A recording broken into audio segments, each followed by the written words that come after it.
Hey there! In this tutorial, I'll show you step by step on how to fix the Shopee ban device issue in 2026, so you can access your account again without any problems. Make sure you follow the instructions till the end.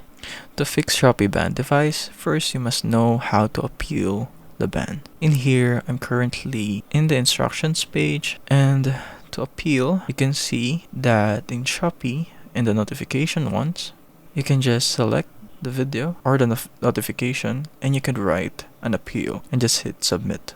Disclaimer that Shopee customer service might ask for a valid ID or a photo ID, either a passport or UMID, to lift the restriction. For the other methods is to use another device. You can log into your account on a different phone or in desktop, or you can clear your app data and reinstall it.